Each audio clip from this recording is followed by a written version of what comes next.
Afternoon, and thank you to everyone for being here today and being with us and joining us online and otherwise. Today is Tuesday, and we know that over the last week, we as a state have endured a bitter ice storm. And as I've said, we're used to dealing with emergencies in Mississippi, but we're not used to ice. We've come to expect the unexpected in the last year and respond with grit and determination. That load was carried last week primarily by our linesmen, our road crews, and other emergency responders who were the front lines responding to this storm. We all, as Mississippians, owe them a debt of gratitude. From the state side, we've been working very closely with our local leaders and local partners. We've delivered every supply that has been requested from counties, and that's primarily taken the form of over 131,000 bottles of water on top of tarps and other personnel. We are assessing damage as we speak. Most of the local emergency management teams entered the damage assessment phase sometime yesterday, and if not yesterday, sometime this morning. The moment that we reach the damage threshold that is required by federal law, we will be able to apply for a federal disaster declaration, and if in fact we meet that threshold, and I do believe that we will, and Mac is here to talk more about that, but the minute we do meet that threshold, I do plan to apply for that federal declaration. We declared a state of emergency before the storm even hit, contrary to some of the misinformation that has been out there. We will continue to work tirelessly until everyone has power restored and everyone has clean water. There's a lot of work left to do, but I know that we have the people in place to do it right. Today, I am excited to announce that we are going to open eligibility for the COVID-19 vaccine to teachers and first responders. That will officially begin on March the 1st. Tens of thousands of new appointments will be loaded tomorrow, and you can start making appointments as soon as they become available. You can make these appointments by calling 1-877-978-6453 or by going to the website at covidvaccine.umc.edu. This announcement marks a great milestone, and it is exciting news for those who have been working hard to keep our schools open and our streets safe. While many states around the country are still forcing children to stay home and refusing to open their schools, Mississippi kids have been in the classroom, many of whom have been in the classroom since the first week of August 2020. Our kids have been learning. Our kids have been growing. They've been achieving. And that's because of the dedication of our teachers. And we want to make it even more safe for them to do their jobs. I know in so many instances they love those little kids. They love being in the classroom with them. And we as Mississippians appreciate their efforts. And I'm glad that we've gotten to the point where we can open COVID vaccines to both our first responders and our teachers. Obviously, it's grown a little more safe in our state over the last several weeks. COVID cases have declined dramatically. In fact, we've gone 17 straight days with less than 1,000 cases being reported. Our 7-day average is nearing 400 after having it reach 2,400 several months ago. Total hospitalizations reached 1,450 at the peak. Today, they're closer to 500, almost 2/3 below their peak. You look at the total number of Mississippians that are in ICU beds, again, at the peak, over 350. Today, closer to 150. We certainly are not completely out of the woods yet. We do have the fact that we have delivered over 500,000 vaccines, over 500,000 shots in arms. And that's with the challenges that we had last week when we only did 32,000 inoculations last week because of the ice. Working with the health department, they've done a good job of rescheduling those appointments. And because of that, at our state sites alone, we're going to go from what would have been 60,000 appointments this week to almost 87,000 appointments. The men and women at the health department, at MEMA, at the National Guard are committed, and they worked this past Saturday and Sunday. They're going to work next Saturday and Sunday to get us caught up, and that's something we should all be proud of. The vaccine is being distributed, and it's being distributed rapidly. We are hopeful that we're going to continue to see an increase of supply, and in fact, expect another slight increase next week. I said some weeks ago, after I think hearing Dr. Byers say it on a call, that we could see the light at the end of the tunnel, but the tunnel was still too long and the light was still too dim. I sit before you today and say the tunnel is not nearly as long today as it has been at any time over the last year, and that light at the end of the tunnel is getting brighter and brighter and brighter every single hour. That's only because of the work that has been done by our fellow Mississippians. I'm proud of what you've done. We have more work to do, but we are making tremendous progress, and I thank you all for doing that. I have Dr. Byers with me today, and Mac, and I'll begin with Dr. Byers to give us an update. Thank you, Governor. So as the Governor said, today we're reporting out 348 cases and an additional 24 deaths. We have seen some continued declines in our overall numbers of cases that we're seeing, as well as our number of deaths, and this is good news. Certainly, you know, the lower numbers that we saw last week and the early part of this week may be impacted by access to testing last week and certainly by reporting. So we may see a slight increase in the overall numbers of cases reported as we get later into this week. We'll have to wait and see how that pans out. But we are moving in the right direction, and we've continued to see some declines, not only in our deaths, but in our cases, but also in a number of other indicators. We're seeing our emergency department visits for COVID-like illness decline. Certainly our hospitalizations and ICU and ventilator use has been on the decline. We're seeing a lower number of outbreaks in our nursing homes as well. So those are all positive indicators that we are moving in the right direction. But also, as the Governor said, even though we're getting closer to the light at the end of that tunnel, we still need to maintain those things that got us here.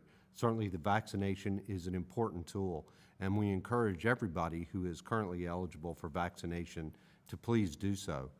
But we need to continue to do those things that we've been preaching all along, and that is wearing your mask, physical distancing. When you're out and about, make sure that you're 6 feet or more away from individuals. Avoid those large gatherings. And when you're around people that you don't normally live with, make sure that you're wearing a mask there too. These are all the things that we can do to prevent transmission until we can continue to roll out our vaccinations. As the Governor indicated, we have given almost 350,000 first doses in Mississippi. That's big because remember, even with the first dose, you get protection and can help prevent transmission and illness.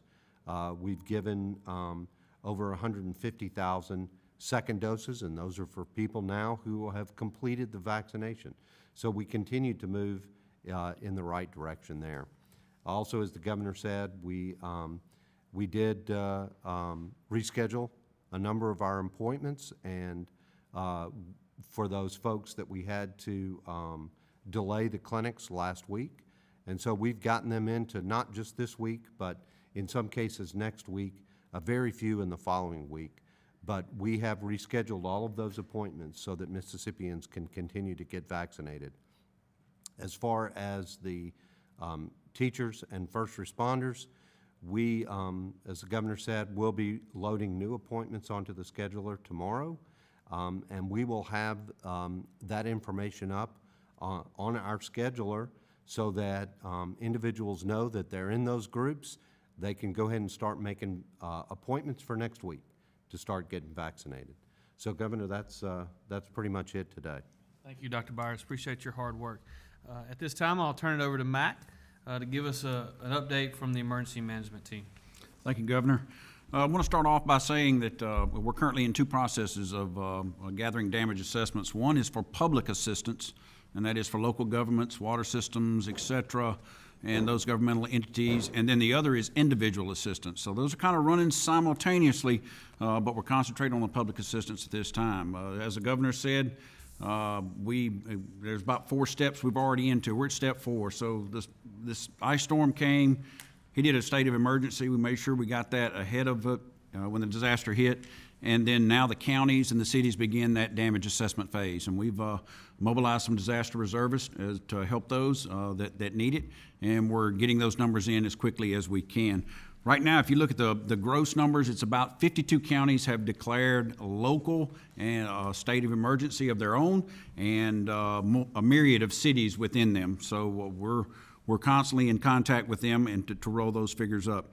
If you look at what happened during this disaster, sadly, there were 5 confirmed deaths so far. The 6th one is still being looked into to see if it was weather-related.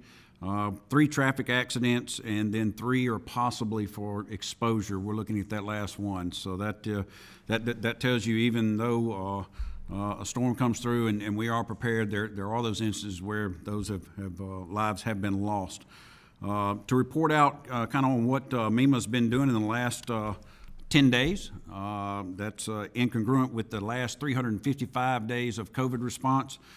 We've been filling out requests. We've had about 79 from the county and cities up to this point. We have shipped palletized water. We get about 4 trucks, 18-wheeler loads in a day, and we averaged about 5.5 so far. So we continue to get that water in, and we continue to push it out just as quickly as we can get it into the Emergency Logistics Operations Center. We've been working closely with our local leaders and statewide leaders, and also those mayors and the county EM directors to ensure that what they need, we get it to them.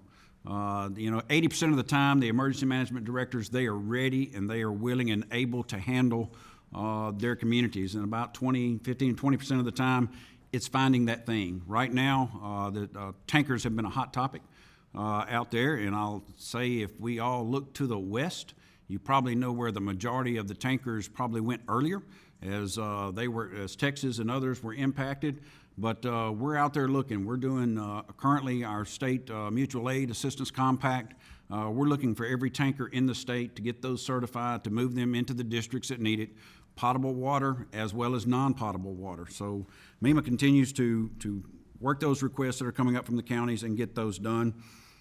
We've got them at the health lab as well. I've got a tanker there, and that's to ensure that the water test can get certified very quickly. As electricity came back online and all these water systems come online, they've got to do tests. If they lost pressure, they've got to get those tests in the Department of Health. Dr. Byers and I were talking about that earlier today, that is key to get those tests done as quickly as we can, get those water systems certified, and that way we can get them drinking clean water. We've got about 24 homes that were impacted so far out of our preliminary damage assessments. 1 was destroyed. We've got 10 that have major damage and about 13 with minor. So looking at that, that's all that I have for today. Besides, we've got, the governor already covered, we've got about 131,000 bottles of water that have gone out, and I've got another 18-wheeler load of about another 70,000 coming in today, and another 4 right behind it. So we're not going to quit working. We are in response mode. We're not in recovery yet. A lot of communities have edged into recovery, so that relieves some of the pressure off of MEMA, and others remain in response mode, and we're going to be there until the end of that response mode. Governor, that's all I have today. Thank you, Mac. Appreciate it. Start. Ross? I was speaking to the mayor of Jackson. He says he's been having trouble getting in contact with you. I would imagine you guys have had contact in the past few days. What exactly is the state doing to assist Jackson in its water crisis? Yeah, as Mac mentioned, we have 52 counties in the state of Mississippi that have declared an emergency. The mayor, and look, I know he's got a lot of pressure on him. He's getting attacked from all sides. When he said yesterday that he couldn't get in touch with me, that just wasn't accurate. The first I heard from the mayor was yesterday at 1:38 p.m. yesterday afternoon via text. I immediately responded. But all of that is semantics. What's important is that we focus on getting the people that need help. When you look at many of the challenges that the city of Jackson are dealing with now, they're not challenges that were born in the last day or the last week. Many of these challenges in their water system were born over literally 30, 40, 50 years of negligence and ignoring the challenges of the pipes and the system. And so that 50 years of deferred maintenance is not something we're going to fix in the next 6 to 8 hours. But what we can do is work very hard to get the citizens of Mississippi and the citizens of Jackson the things that they need. So yesterday, for instance, and by the way, my emergency management team has been in constant contact with people from the city of Jackson, dating back to last week, and have provided them anything that meets the threshold for what federal law requires. We have gotten them what they need. So yes, before I give you an example, the way the federal process works, and we can't ignore federal law. We are under the Stafford Act, and the Stafford Act guides every process that is already in place, same process that's in place for the ice storm last week because of the emergency declaration that I did prior to the storm coming in, is the same process that's in place when we have a hurricane. It's the same process that's in place when we have a tornado. It's exactly the same process that was in place when we had flooding in and around the city of Jackson a year ago.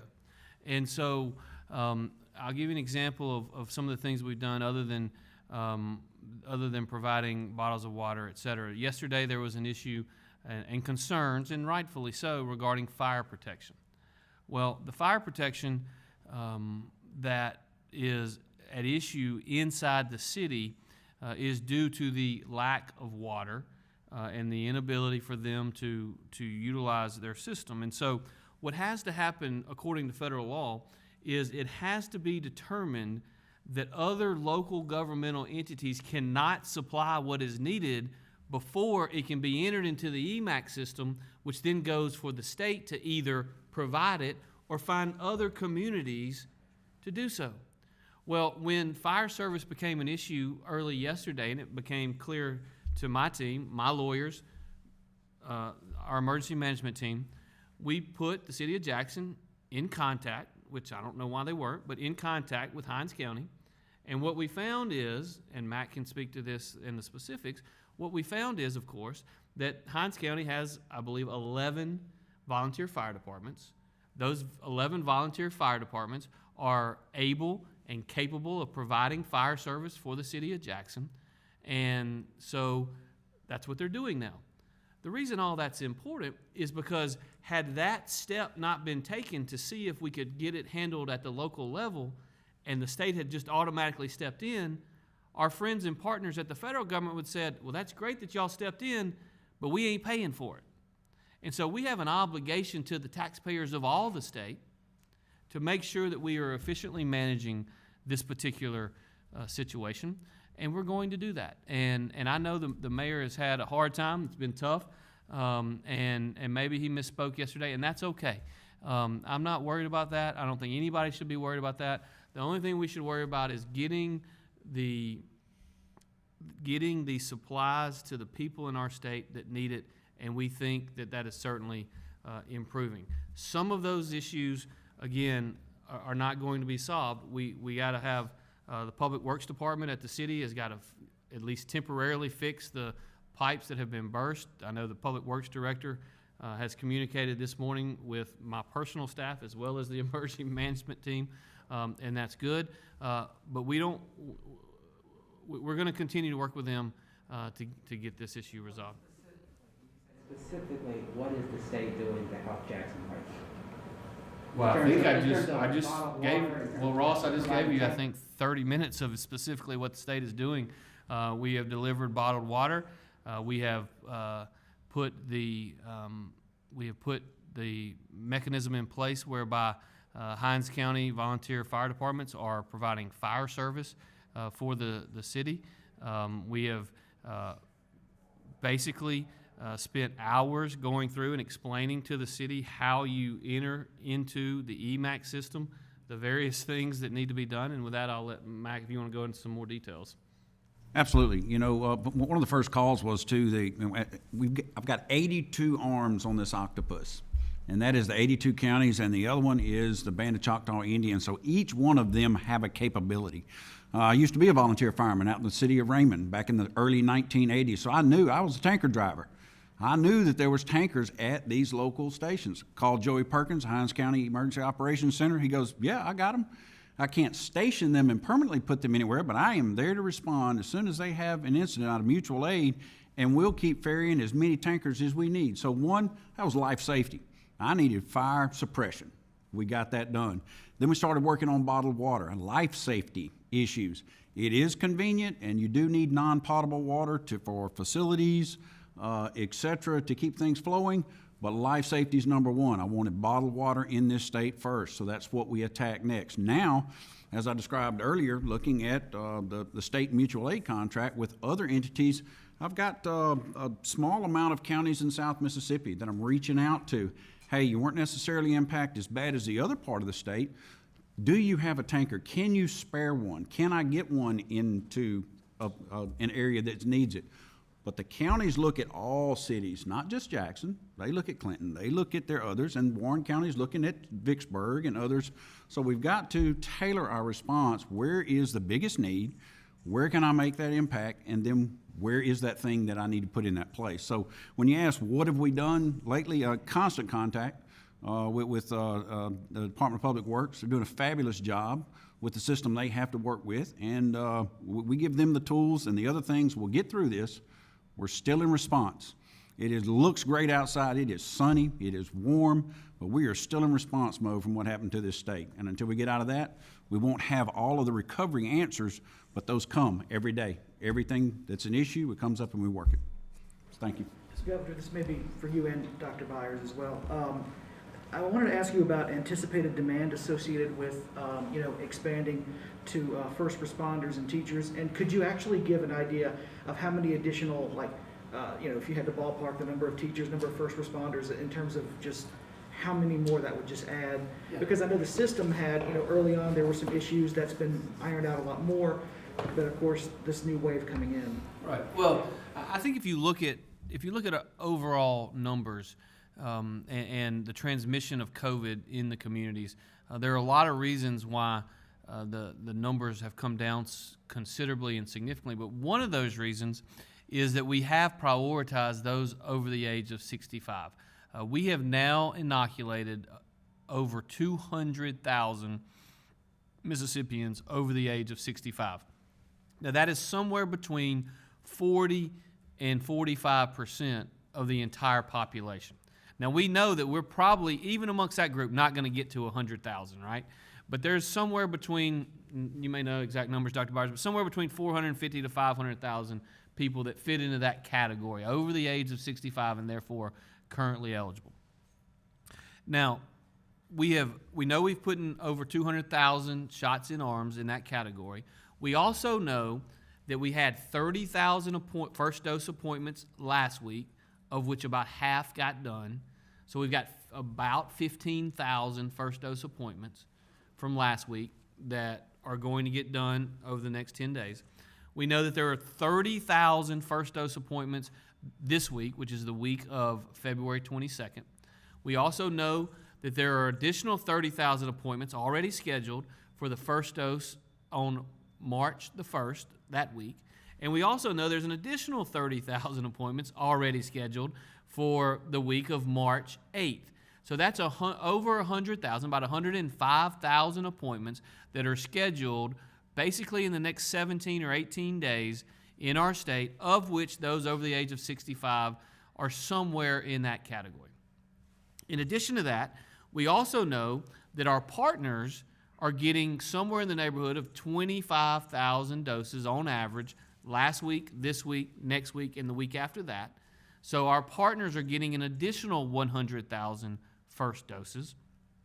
And so all told, appointments that have basically already been scheduled or in the process of being scheduled, approximately 200,000 appointments have fit into that category, with over 200,000 over the age of 65 that have already been met.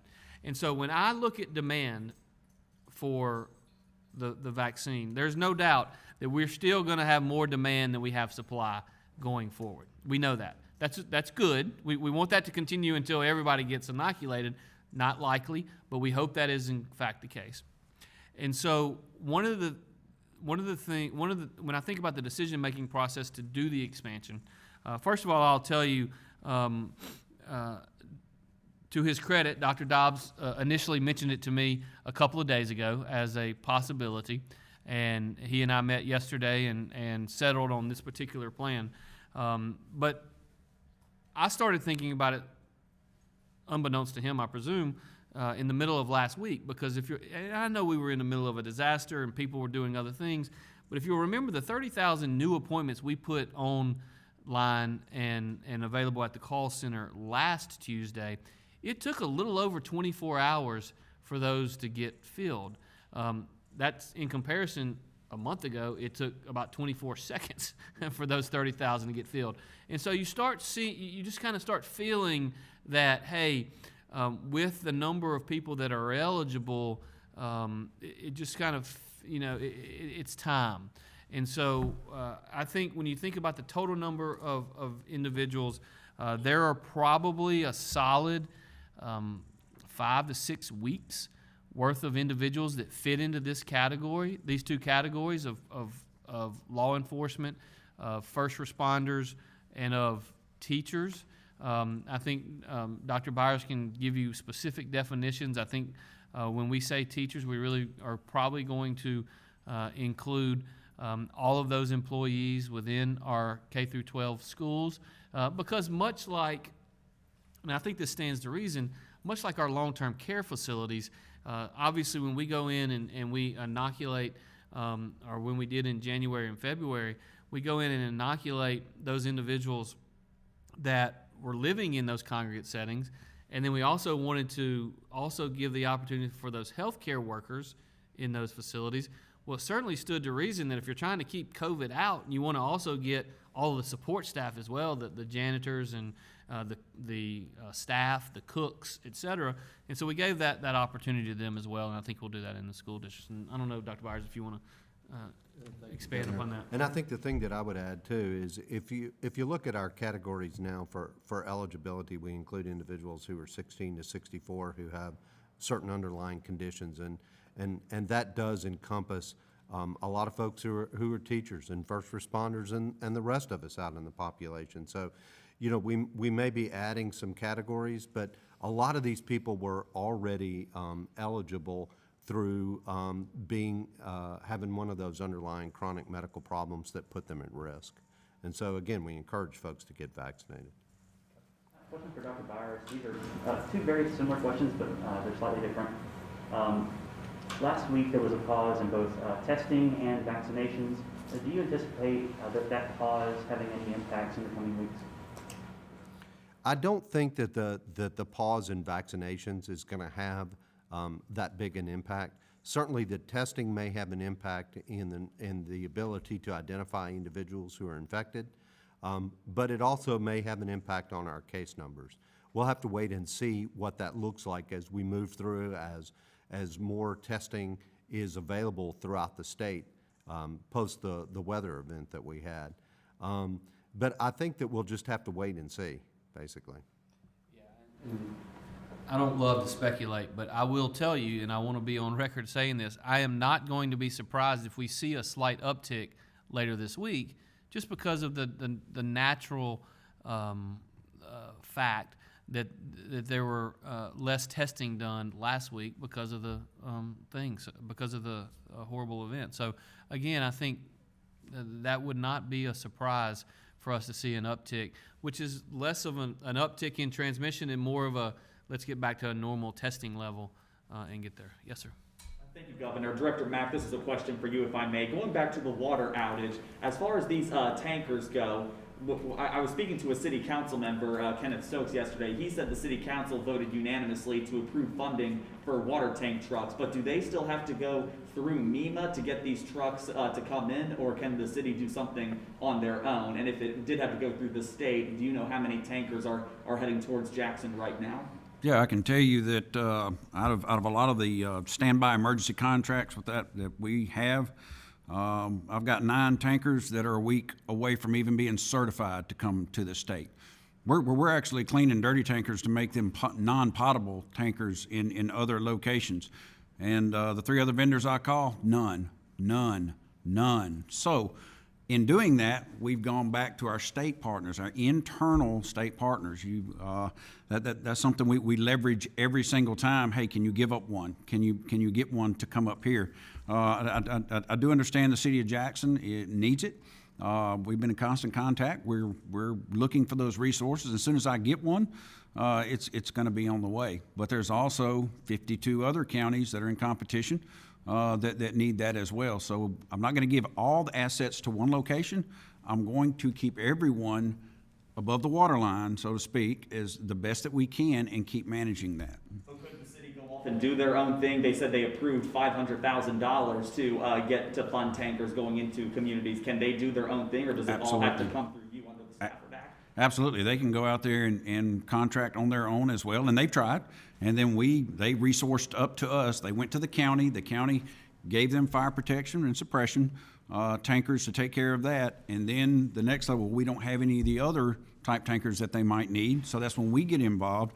So they can definitely try to leverage, but they found out as well as we did that they're not out there currently right now. And we're on the hook. We've got calls in, and as soon as one's available, I'm the first customer in line, because we do have those emergency contracts standing by, and as soon as they get one, I've already got my reservation list out there, my Christmas list, so to speak, of what we want and when we can get it. But they can certainly go out and do the private contracting on their own, governmental swaps if they can. If not, that's what we're doing on the backside to get that done for them.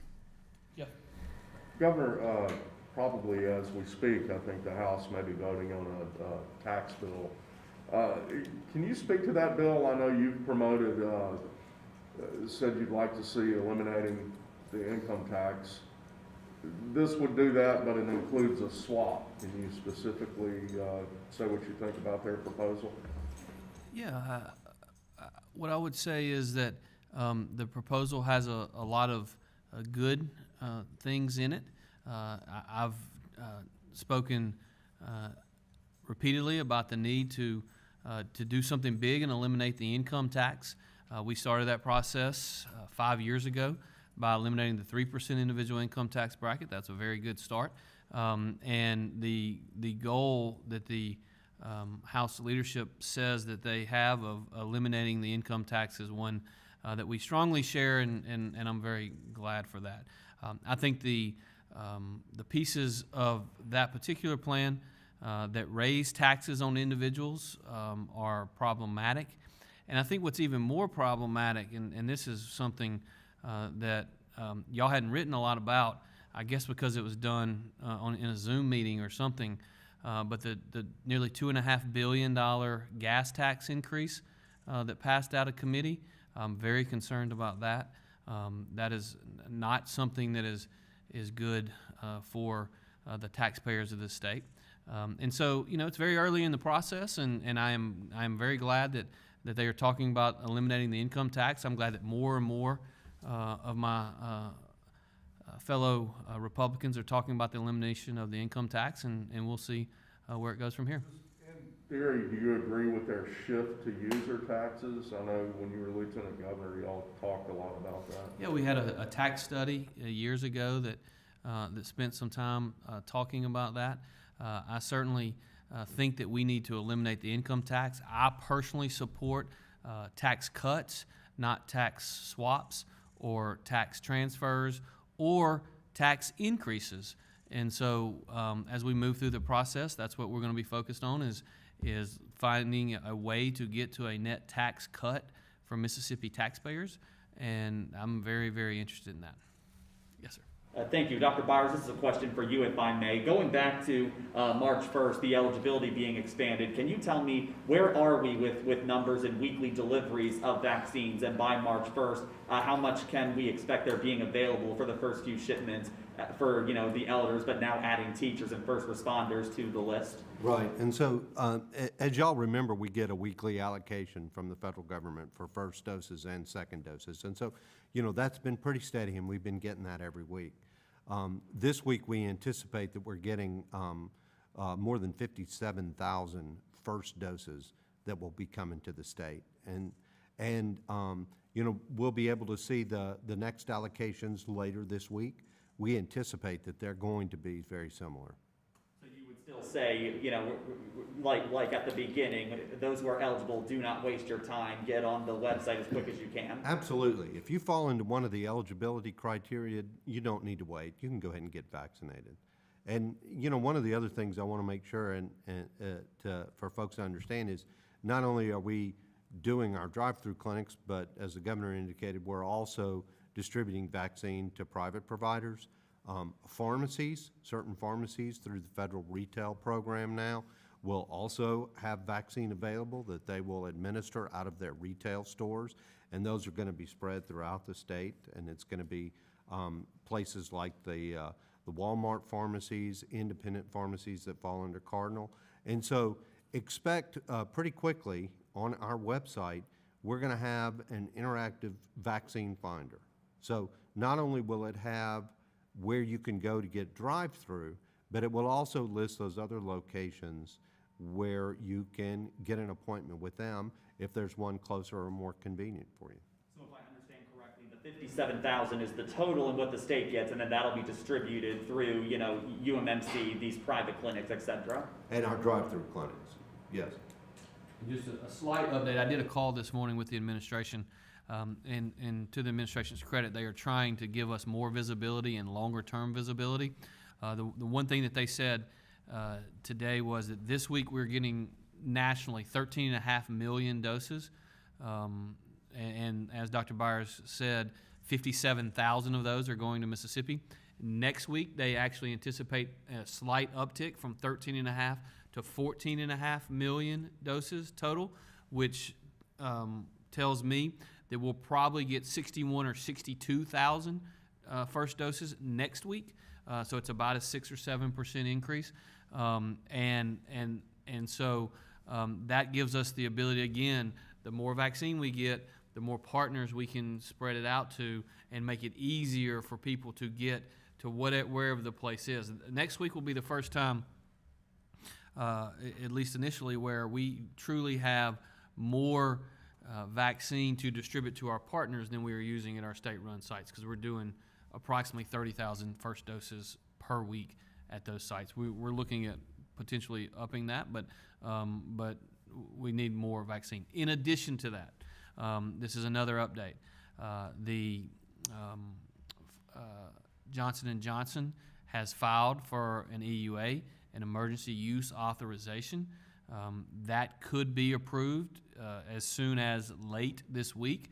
If it is approved late this week, they could actually be shipping vaccine to the states. I am told that they have approximately 2 million doses. And remember, this is a one-dose vaccine.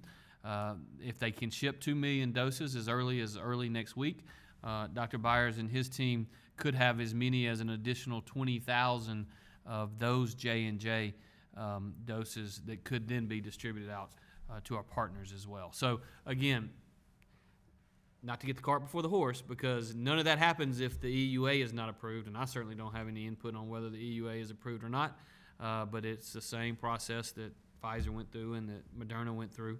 And so if, in fact, the efficacy and the data matches, and if the CDC and the FDA and whomever else, the peer group that exists to oversee that, if they approve the EUA, as soon as they approve it, we could get additional vaccines.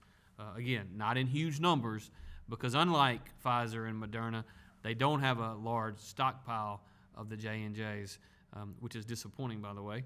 But they have claimed that they're going to supply as many as 100 million doses sometime by the end of June. They're trying to drive that time frame up, but it does give us another tool in the vaccine toolbox. CJ. Governor, certainly some good news on these trends that we're seeing. The 7-day average at its lowest in terms of reported cases since June, so 8 months. Hospitalizations lowest since mid-October. But what do you need to see, and maybe Dr. Byers too, what needs to be seen? I think people had anticipated that you might be rolling back restrictions today. What needs to be seen in order for that to start happening? Because I think the current EO expires March 3rd, right? That's right. That is a week from tomorrow. I believe that the people should anticipate that we are going to start rolling back restrictions. Our restrictions in Mississippi are relatively thin right now compared to a lot of other states. But I will tell you that we are in conversations as to what a new executive order may look like, and what restrictions make sense for us to take off the books, and which ones should stay on a little bit longer as we progress forward. Now, I will tell you, there's going to be a lot of conversation, a lot of discussion, and maybe in some agreement and some disagreement on a lot of these items. I will tell you that I, for one, believe that that we have to be very careful. We have to be very careful in talking to those individuals who have been fully vaccinated, with the week to 2 weeks after the second dose, in terms of continuing to require them to do things like wearing masks, et cetera. And here's the reason why. We're going to get to a point, right now we are still at the point where demand exceeds supply. We're going to get to a point where supply exceeds demand for shots. And we want to keep encouraging and keep strongly putting forth the notion that more and more people need to get vaccinated. If we could get everyone that is eligible to get vaccinated, it would get us to the end of this thing more quickly. And so I think it's important that we understand that there is a reward for getting vaccinated. And there are things that can be done because of that, because there is significantly less risk. And we also know that when we started this entire process, and this is very, very important, and I hope everybody hears me. When we started this process with COVID, we stated our goal. Our goal has always been, throughout this pandemic, to ensure that every single Mississippian that can get better with quality care receives that quality care. It has been about protecting the integrity of our healthcare system. Okay? It's never been about trying to make sure that every single Mississippian did not get COVID, because that's not a realistic goal. And so when government takes action to try to do everything we can to minimize the likelihood that the healthcare system is overwhelmed, that's different than government taking action just to take action, or government taking action to try to keep one or two or some number of Mississippians from actually getting the virus. And so I think that what you should expect is it's not going to happen today, but certainly as we move over the next 24 hours, over the next 5 or 6 or 7 days, we are going to see less restrictions in Mississippi. We are going to see an executive order that looks different than the one that we initiated when we had 1,450 patients in hospital beds. We're going to have an executive order that looks very different, and we should, that looks very different than when we had 350 patients with COVID in our ICU beds. That the executive order is going to look very, very different than when our ICU capacity was at or near full. Now, again, it is not going to be our responsibility or government's responsibility to keep every single person from getting COVID. We can no more accomplish that than we can keep every single Mississippian from getting the flu. But every single individual that is concerned about it going forward can certainly do the little things to protect themselves and protect their family. It's still a good idea to wear a mask. It's always going to be a good idea in the future until this COVID is completely behind us to do the little things to minimize your individual risk. But that's an individual decision. When the healthcare system at large is so much less at risk, then individuals are going to have to make good decisions. But the heavy hand, utilizing the heavy hand of government is no longer required. And we're getting very, very, very close to that point. Thank you, Governor. I'd like to go back to what Jackson is going through with the water outage, if I may. I guess this is a two-part question. Are you and your family currently staying overnight at the governor's mansion and through the weekend right now, and what's the water pressure like there? I'm not sure that my security would really want me to answer that question, but I have not left the governor's mansion. We did have, I've stayed at the mansion through the entirety. Fortunately, we do have family that lives in the metro area, and Ely and the girls were able to move for a few days last week, but everyone is back. We do have water. We do not have the kind of water pressure that we would like to have, but we do have water, and we're in a much better position than most here in the city of Jackson. We're proud of that. Okay, my second part is, so you are in Jackson, and you see outside, how bad the weather is. A lot of people, I guess, were kind of confused if the mayor had to reach out to you first. Being the state leader, you live in Jackson, you do see the problems. Do you feel like it could have been quicker to reach out to the mayor yourself firsthand to see what you could offer since you are at the state level? Well, sure. I mean, we reach out and talk to local officials all the time. I will tell you, I've talked to Mac at least 6 times a day. Every day, at least for the last 10 days, I get a status report at least every couple of hours on the weather, on all, if any, unmet needs, as well as any ask that have been made of the state. And so I don't think it would be fair to characterize it any other way than I have been fully aware on an every other hour basis over the last 10 days of the challenges that are faced in every community throughout our state. I mean, the local media is headquartered here, and so this is certainly rises to the level of certainly of interest with you all. But I'll give you an example.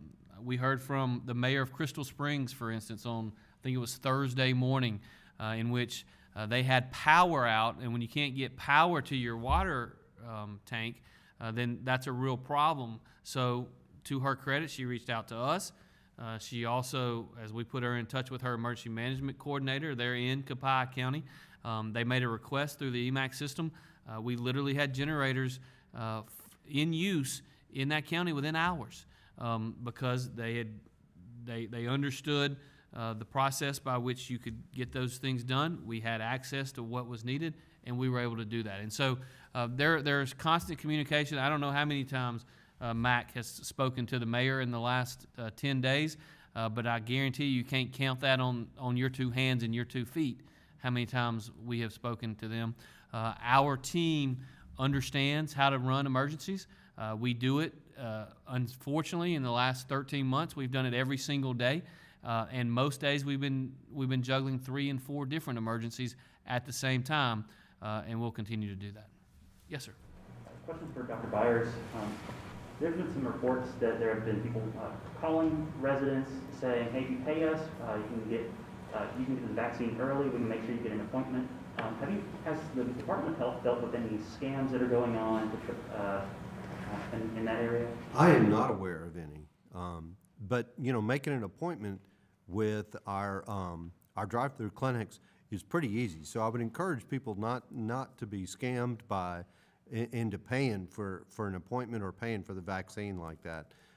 We have our website. If you are not internet savvy, we have our hotline, and we even have it designated that if you're an individual who's over the age of 75, that you get additional assistance with making that appointment. So it's easy to make an appointment, so please don't fall for those scams. Bailey? Will Stribling from Mississippi Today has a question. Right. Will? Yes, hey, sorry, I have 2 questions for Governor Reeves. The new vaccine eligibility for educators, does that include any college teachers or employees? Not at this time, I don't believe. At this time. Thank you. And then, the Department of Health drive-through clinics are vaccinating considerably more people than usual this week because of last week's appointments being pushed to this week. Has the National Guard presence and staffing been increased at the drive-through clinics this week to help handle this increase? Well, Will, thanks for that question. First of all, let me, again, kudos to the Mississippi National Guard, to their partners at the Mississippi Department of Health and Mississippi Emergency Management Agency. Of all the things that have been done by government across America in the last 10 years, I don't know that we've gotten nearly as much positive feedback of the professionalism that has been conveyed and displayed at these sites around Mississippi. I am so proud of them, and they make me proud to be a Mississippian. We believe that we have adequate staff at every single one of the sites. We know that we're going to have increased numbers this week, and the wait times may be a little bit longer than they were 2 weeks ago and 3 weeks ago, but certainly not at any level that is overly burdensome. I think I told the story of my mom going through, and she told me it took her 18 minutes, and it was 3 minutes to get the shot and 15 minutes to make sure that everything was okay after the shot, and she was done. That's probably a little bit unrealistic this week because we got a lot more individuals. So I urge patience, but you're talking about 30, 40, maybe 50 minutes to get from beginning to end, maybe an hour. But at some sites, but by and large, from what we were told yesterday, we're not seeing significantly longer waits. Be patient. Understand that everybody's working hard. We got to make up what we weren't able to do last week, and we'll do that. Great question. Thank you. Bailey? Leah Willingham with the Associated Press has a question. Thanks, Bailey. Some people in Jackson are now on their 8th day without water, and you mentioned that these infrastructure issues in Jackson specifically are nothing new. But what can the state do beyond this current crisis long-term to support revitalization and infrastructure repairs in the capital city? Yeah, well, I think the state has taken some action over the last 5 or 6 years by creating the Capital Complex Improvement District, by allocating over $10 million a year to infrastructure upgrades within the state, and particularly within the capital city. The fact is, as I sit here in this office building and look out the window that is in front of me, I look at the Mississippi State Capitol, this office building that I am in, the office building that houses the Attorney General's office, the Division of Medicaid, the Governor's office, the Mississippi Supreme Court building. The state of Mississippi and the taxpayers therein have a significant investment in the city of Jackson. It is certainly has not been easy to operate state government because of the lack of water over the last several days, and we recognize that to be a challenge.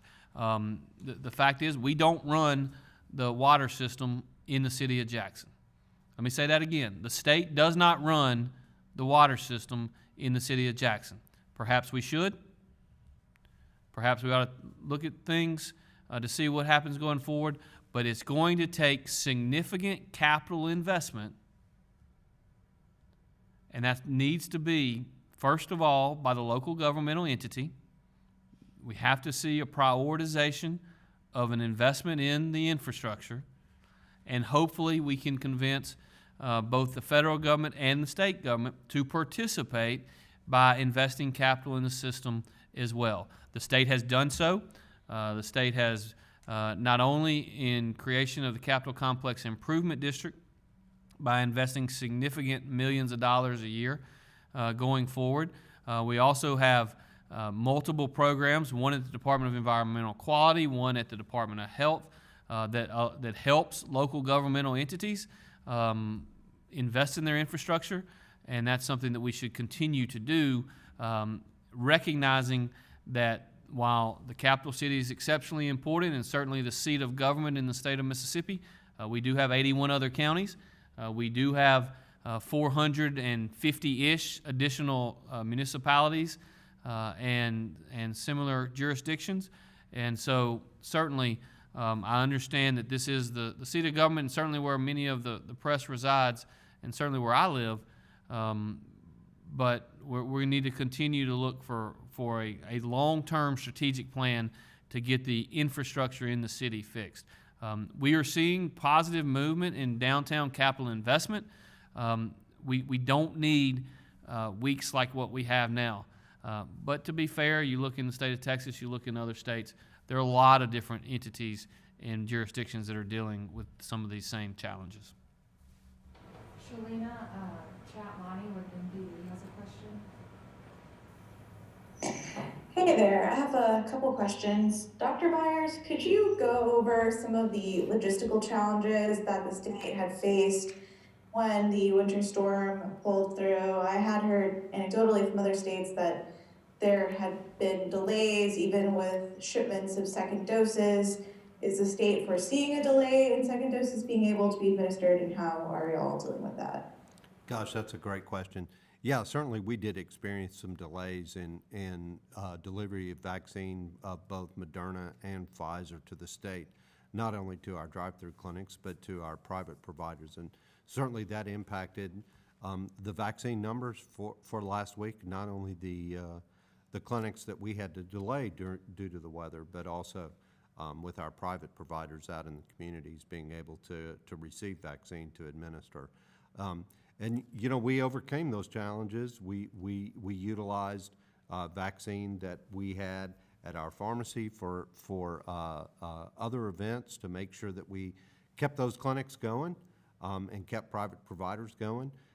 We've already started receiving those distributions this week from last week, so we feel comfortable in the fact that we're going to have vaccine that's going to be available not only for our private providers but for our drive-through clinics as well. So there were some challenges.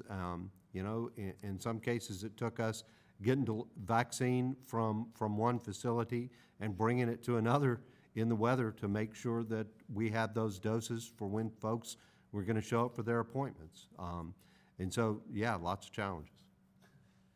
Dr. Byers, I feel like we could have a press conference every day and just sit down and spend an hour a day talking about logistical challenges that exist during the pandemic. I will tell you General Perna spoke today on the call I was on. There were approximately 9 million doses across America that were delayed last week. A lot of those, by the way, were delayed out of the McKesson shipping facility located in Olive Branch, Mississippi. And so while we had logistical challenges, this particular ice storm, which affected about 35 states, actually led to logistical challenges for virtually every state around the nation because it was hard to get vaccines to and from where they needed to be last week. He assured us today on the call, and this, by the way, is miraculous and the credit to everyone involved, that all of those 7.5 to 8 million doses will be delivered, and we will be caught up as a nation by the end of this week. So by Friday or Saturday, all of the doses that we as a state should have gotten last week, we will get this week's shipment and last week's shipment by and large, hopefully by the end of Friday or so. I think Shalina had a follow-up question. Yeah, thank you. Could you go more into detail about the Olive Branch site? What types of delays did that cause? And also I'm wondering, there were power outages across the state as well. Did that lead to a lot of the vaccine supply becoming, essentially becoming unfrozen and useless because they weren't able to become shots in the arms? What happened with that? I'll answer the first question, let Dr. Byers be a little more specific on the second. I'm certainly not a spokesperson for McKesson, but obviously there was significant amounts of ice on the ground in the Memphis metropolitan area. That certainly made it challenging last Tuesday, Wednesday, Thursday, and Friday to ship out of that particular facility. In addition to that, they utilize primarily FedEx, but also UPS to send shipments.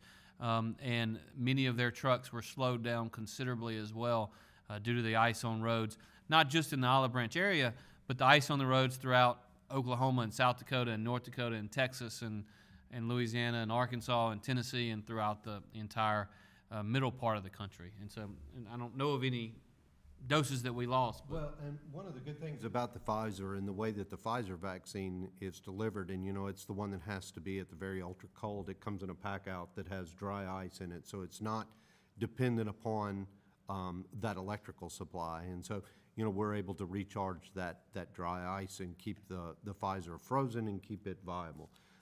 Moderna, even if it becomes unfrozen, it can be stored at refrigerator temperature for up to 30 days and remain viable.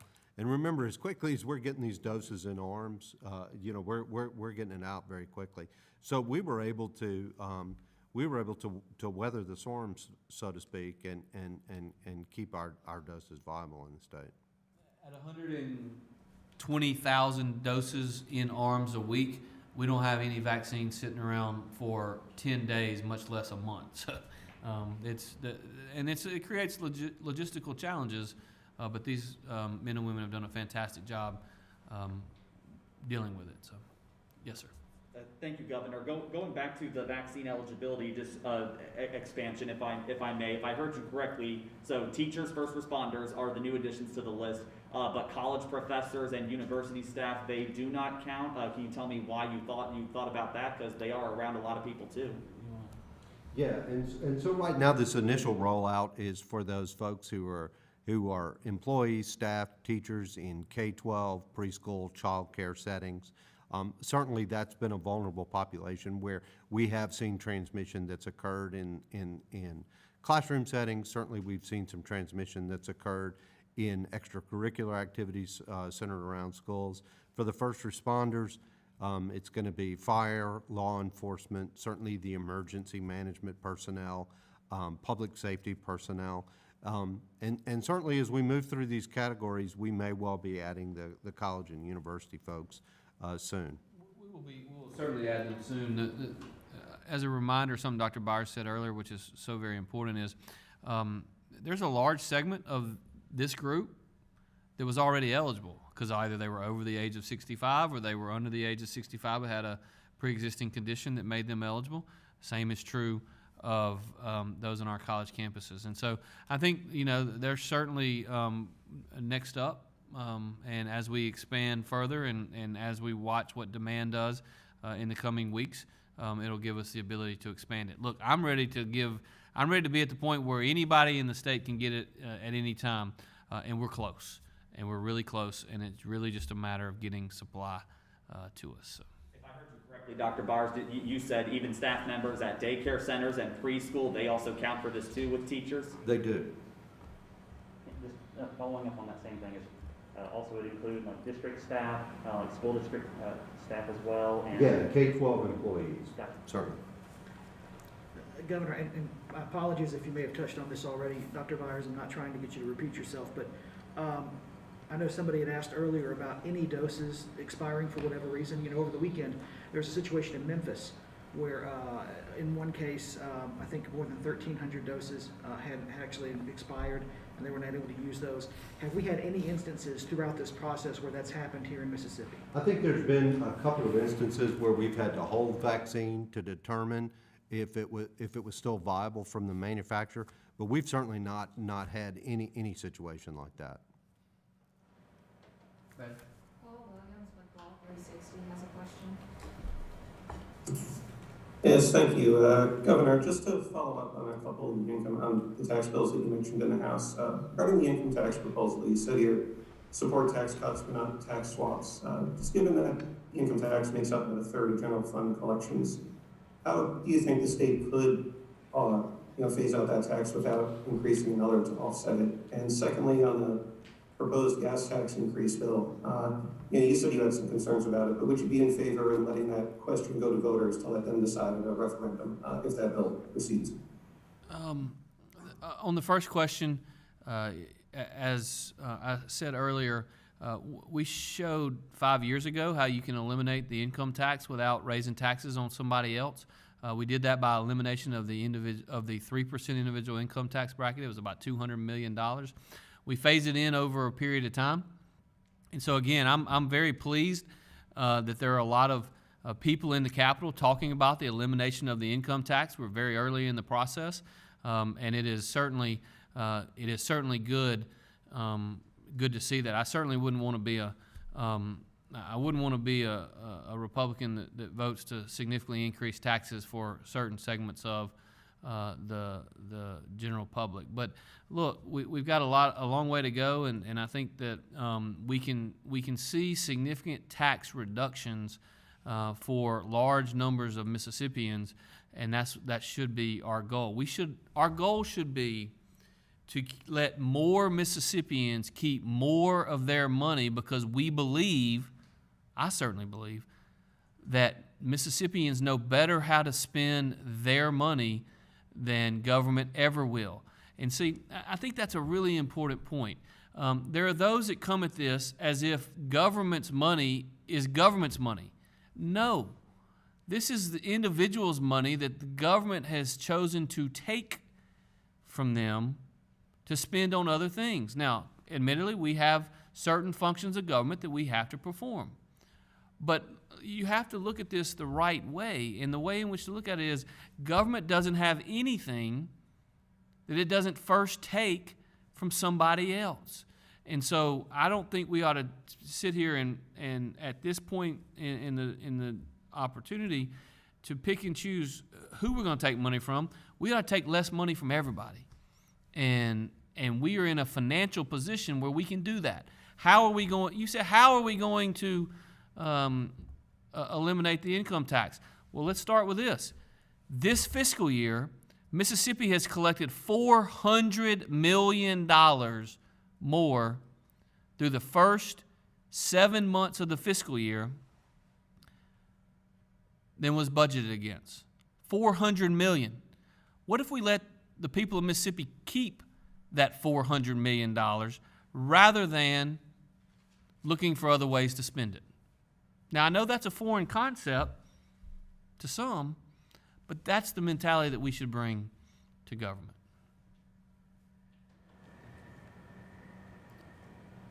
Seeing no other questions, we've been here a little over an hour. Look, I appreciate everybody coming today. Obviously, we're seeing all of the hospitalization and COVID numbers going in the right direction, our total number of vaccines going up, which is the right direction. We have a lot of good conversation surrounding the elimination of the income tax in our state. That's a very positive development. I'm proud of that, and I look forward to the conversation and the debate and the discussion, and ultimately, hopefully, getting a bill that eliminates the income tax to my desk. Thank you all.